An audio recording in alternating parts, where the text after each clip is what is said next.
Hey there, fellow entrepreneurs. Welcome back to the ADHD Entrepreneurs Playbook, the podcast where we tackle the unique challenges of building a business with a brain that loves to zig when the world zags. I'm Corey, your host and certified overthinker in chief. So let me ask you a question. Have you ever felt like you're one bad day away from being exposed as a total fraud? Or maybe you've caught yourself hesitating to take a leap, thinking, what if I fall flat on my face? I've been there too. And today we're going to be diving into two big mindset roadblocks that almost every entrepreneur faces: imposter syndrome and fear of failure. Sound familiar? Don't worry, you're not alone. Even the most successful people in the world have dealt with these feelings. They just don't post about it on Instagram. Here's what we're going to do first. We're going to unpack what imposter syndrome is, how it creeps into our lives, and most importantly, how to kick it to the curb. Then we're going to shift gears and tackle fear of failure. That sneaky little voice in your head saying, what if this doesn't work? So my goal today is to help you recognize these challenges for what they really are, completely normal, and give you the tools to move past them. By the end of this episode, you should feel a little less stuck and a lot more confident to take the next step. Sound good? All right, let's dive in. So let's talk about imposter syndrome. If you're not familiar with the term, here's the gist. It's that nagging, insistent little voice in your head whispering, you're not really qualified to do this. You're just faking it. And any second now, someone's going to figure it out. Sound familiar? Yep, I've been there too. Imposter syndrome isn't just self-doubt. It's self-doubt on steroids. It convinces you that your success is due to luck, timing, or other people's mistakes, but definitely not your own skills or hard work. Even if you've got a literal wall of achievements behind you, imposter syndrome will have you staring at that one blank spot thinking, why didn't I do more? It's sneaky like that. So why is it so common for entrepreneurs? Here's the deal. Imposter syndrome thrives in uncertainty. And what's more uncertain than starting your own business? You're wearing all the hats, learning on the fly, and constantly stepping outside of your comfort zone. It's basically imposter syndrome's dream playground. For entrepreneurs with ADHD, it can feel even more intense.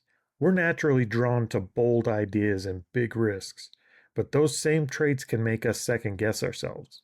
You may think, if you're so scattered and disorganized, how can I possibly be taken seriously?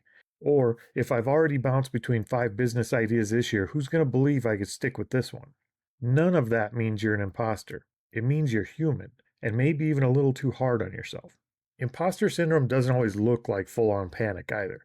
Sometimes it's subtle, like procrastinating on a project because you're worried it won't be perfect, or downplaying your wins with phrases like it was nothing, or anyone could have done that. And here's a side note. No, they couldn't have. That's why they didn't. It can also show up as over-preparing or overthinking. You think, if I just do a little more, then I'll finally feel legit. But you won't, because imposter syndrome isn't about your actual qualifications. It's about how you perceive them, and that perception has a knack for moving the goalpost. It can be a sneaky little confidence killer. What's especially frustrating about imposter syndrome is how it can mess with your momentum. You'll hesitate to pitch that idea, or launch that product, or charge what you're worth because deep down you're thinking, what if they find out I don't actually know what I'm doing? And the truth is, no one knows what they're doing 100% of the time. Entrepreneurs are just particularly good at winging it. But imposter syndrome will have you believing everybody else is just nailing it while you're fumbling around in the dark. And here's a secret you might not know. Those people you admire, the ones seem so confident and polished, they've probably battled imposter syndrome too. They just don't lead with it. After all, here's how I almost talked myself out of starting a business doesn't really make for a great headline. So why is it even worth talking about? Imposter syndrome loves silence. The more you keep it to yourself, the more power it has. It convinces you that you're the only one feeling this way and that admitting it would make you look weak or unprofessional. But that isn't true. Talking about it doesn't make you less credible. It makes you human. And in a world full of increasingly tired and polished, perfect personas, a little humanity goes a long way. That's why it's so important to call it out for what it is. Imposter syndrome isn't a reflection of your actual abilities. It's a distorted lens. And the first step to overcoming it is recognizing that lens for what it is: flawed, biased, and way overdue for a replacement. Now let's switch gears a little bit and talk about fear of failure, the quieter, moodier cousin of imposter syndrome. If imposter syndrome says you're not good enough, fear of failure adds, And if you try, everyone's going to find out. It's the ultimate buzzkill. Fear of failure doesn't just hang out in your head. It infiltrates your business decisions, your goals, and even your willingness to take the first step. It's like a little gremlin on your shoulder whispering the worst case scenarios in your ear. And before you know it, you're stuck analyzing every possible way things could go wrong instead of actually doing anything. It's really good at keeping you stuck in the what if mode. Fear of failure loves the hypothetical. What if what if this launch flops? What if no one buys my product? What if I look ridiculous? You could spend hours, heck days, running through every possible outcome. Meanwhile, nothing's getting done. And here's the worst part. The what if game is rigged. You're playing against an opponent, your own brain, that's way too good at imagining doom and gloom. Fear convinces you that taking no action is somehow safer, even though inaction is its own kind of failure. It makes risk feel terrifying. Entrepreneurship and risk go together. You can't have one without the other. But when fear of failure takes over, even small, insignificant risks feel insurmountable. You hesitate to try a new marketing strategy, launch a product, or pitch a dream client because you're worried about what might happen if it doesn't work. And the result? It's the same every time. You end up clinging to what feels safe. Old strategies, familiar routines, or ideas you don't push too far out of your comfort zone. The irony is that by avoiding risk, you're also avoiding growth. Staying in your comfort zone isn't where the magic happens. Now, fear of failure also tends to make failure bigger than it really is. Failure's scary because we make it scary.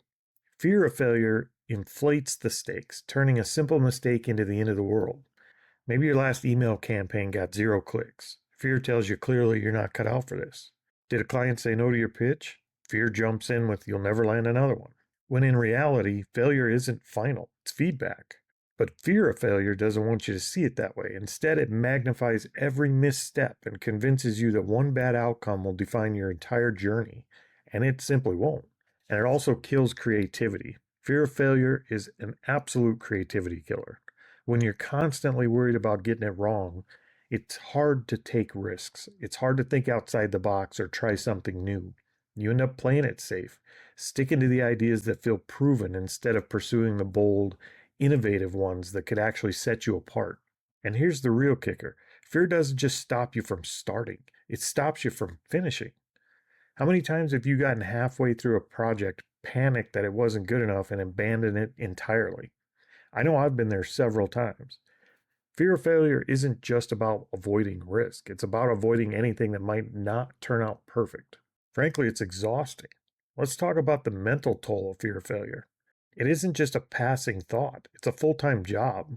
It keeps you constantly on the edge, second-guessing every decision and doubting every move. And that kind of stress is absolutely exhausting. When fear of failure is running the show, you're not just scared of failing. You're scared of being seen failing. And that fear of judgment can make you overcautious, hyper-focused on perfection, and hesitant to put yourself out there at all. It's a vicious circle that drains your energy and leaves you feeling stuck. It'll also make you miss opportunities. One of the most frustrating parts of fear of failure is the opportunities it makes you completely avoid. You might not even realize it's happening. Maybe you didn't apply for that grant, reach out to that mentor, or say yes to that collaboration because fear whispered, what if you're not good enough? What if you mess up? Every missed opportunity is a step you didn't take towards your goals. Fear of failure isn't just about avoiding the risk. It's also about avoiding potential.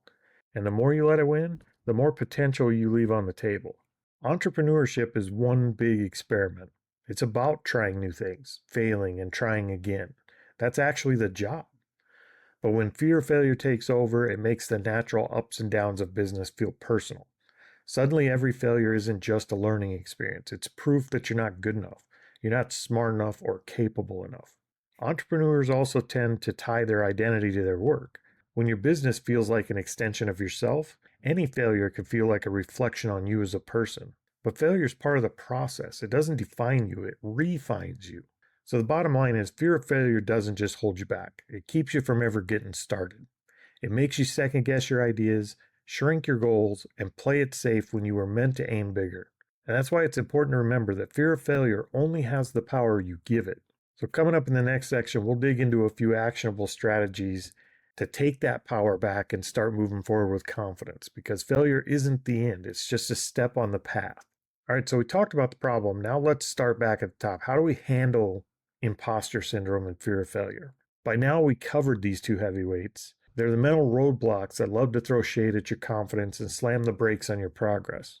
But here's the good news. You don't have to let them drive. Let's talk about how to handle each one of them and start taking the wheel back. Imposter syndrome thrives on silence and self-doubt. So the first step to beating it is calling it out for what it is, a pesky little liar. Here's 3 ways to show it who's boss. The first one is flip the script on your inner critic. That voice in your head telling you you're not good enough, it's wrong, but it's also persistent, so you've got to outsmart it. The next time it pipes up with something like you don't know what you're doing, respond to it with evidence. Actually, I've already helped 3 clients and I've got great feedback. Or I'm figuring it out as I go, just like everyone else. Think of it like arguing with an unhelpful coworker who's way too invested in your mistakes. You don't have to be mean, just factual. And you get bonus points here if you do it out loud. It just makes the argument feel more real. Number 2, celebrate every win, the big ones and the small ones. Imposter syndrome loves to downplay your success, so you need to amplify it instead. Did you land a client, finish a product, or get through your inbox for once? Celebrate it. Keep a win journal where you can write down your accomplishments, no matter how small they seem. Or create a win jar and toss in a note every time something goes well. When that voice starts telling you you've done nothing worthwhile, you got a whole jar of evidence to prove it wrong. And finally, number 3, focus on who you're helping, not what you're missing. Imposter syndrome makes everything about you, your qualifications, your skills, your perceived shortcomings. Flip that focus. Think about the people you're helping and the value you're bringing to their lives. Instead of asking, am I good enough? Ask, how can I make their experience better? When you focus on service instead of self, it's a lot harder for imposter syndrome to steal the spotlight. All right, so let's talk about fear of failure. Fear of failure is all about the what ifs. So the key to handling it is grounding yourself in reality and taking action, even when it is scary. Here's 3 strategies to move forward with. Number 1, refine failure as feedback. And this is super important. What if failure wasn't the end of the road, but just a detour? When something doesn't go as planned, treat it like data and ask yourself, what did work? What didn't work? And what can I tweak next time? Every failure is just a step closer to figuring out what works. Remember, some of the most successful entrepreneurs didn't start because they avoided failure. They succeeded because they learned from it. Number 2, start small and build some confidence. Fear of failure often feels overwhelming because the stakes seem so high. Lower the stakes. Instead of trying to launch a perfect business or nail the biggest deal, focus on some micro goals. Test one product, not a whole line. Talk to one potential customer, not 100. Small wins build momentum, and before you know it, those small steps turn into giant leaps. And finally, number 3, play the worst case scenario game. This is one of my favorites, and I do it all the time. I know it sounds a little counterintuitive, but hear me out. Sometimes fear of failure feels so big because we haven't taken the time to really define it. So ask yourself, what's the absolute worst thing that could happen if I fail? And more importantly, how would I handle that? 9 times out of 10, the worst case scenario isn't catastrophic at all. It's minor. Plus, you've already thought it through. It's easier to move forward because you know if it happens, you've got a backup plan and you know how you're going to handle it. So here's a few final thoughts. Imposter syndrome and fear of failure doesn't just disappear one day. They're like weeds in a garden of entrepreneurship. You've got to keep pulling them out, one at a time. But every time you do, you make space for something better, confidence, progress, and maybe even a little fun along the way. Now that you've got some strategies in your toolkit, it's time to start using them. You don't have to be fearless. You don't have to be perfect. You just have to take the next step. And you're more ready for that step than you think you are. All right, friends, we've covered a lot today. We dug into imposter syndrome and fear of failure, those pesky mindset gremlins that love to make entrepreneurship harder than it needs to be. We talked about what they are, how they mess with your head, and some solid strategies to tackle them. But this isn't a one and done kind of deal. You're going to have to face these challenges again and again, and that's okay. It's all part of the journey. What matters is that you don't let them stop you. Remember, progress beats perfection every single time. So here's my challenge to you. Don't just listen to this episode and move on. Take some action. If fear of failure or imposter syndrome has been holding you back, Pick one thing you've been putting off, something small, and take a step towards it. Just one step. Trust me, the momentum feels amazing. And if you're ready to dive deeper, join us in our 30-day side hustle challenge. It's designed to help you take those first steps, figure out your niche, earn your first $100 in 30 days.